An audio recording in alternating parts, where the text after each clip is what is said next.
Morning guys. Ang tayo agahan. Sa maaga naman magtatrabaho. Ako ang magtatrabaho mag-isa.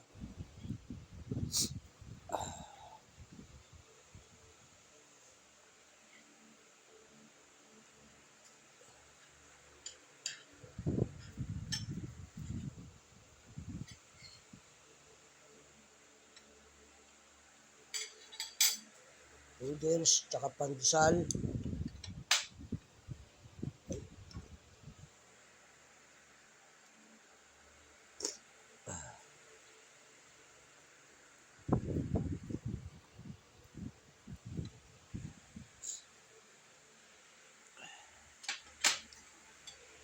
Log.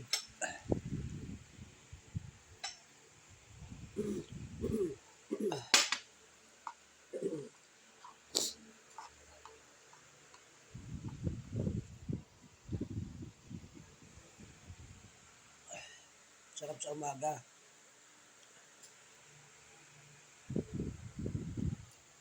Ito naman.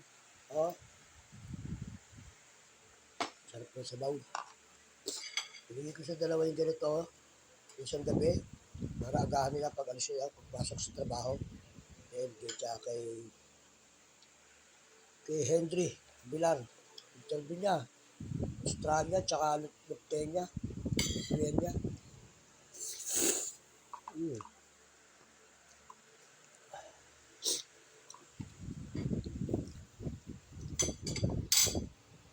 Mga tao ko yan dito nakatira sa akin. Yung tatrabaho. Pinasok ko sa MDC. MDC Makati. Isa Pro. Mga pisante ko, pinapasok ko ng trabaho. Habang naghihintay sila sa agency. Ganun, inaano ko sila. Naawa ko sila rito. Naawa ako sa kanila pagka wala silang nahihiya silang gumalaw rito. Magawa rin ako ng paraan. Pinapasok ko rin sila sa trabaho. Hanggat hinihintay nila yung mga tawag ng mga saan mga agency yan na pinupunta ko sila. Ganyan. Ganyan ako mag-asikaso. Wala silang binabayaran dito kahit 5 centimos.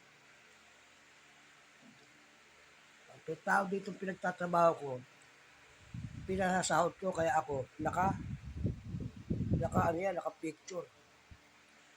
Naka-google, naka-record lahat. Once na nagkaroon ng anuhan, sibaan, pwede ko ireklamo sa MBI. Totoo yan. Pwede ko daling sa bayo ko. I-video ko, i-record ko. Hindi ako nagpapatrabaho ng hindi na ako ng sahod. Kaya kung tarantado ka, sisibakin kita rin sa bahay ko. Magreklamo ka na hanggang gusto mo. Dahil hindi kita inapi. Lahat ng hindi mo alam, nakakover ka na, nakakover ka. Kahit sinunod kita, bayad sobra pa, kulang pa ibabayad nyo sa akin. Yan, ganyan ako. Kaya magsikain tayo guys.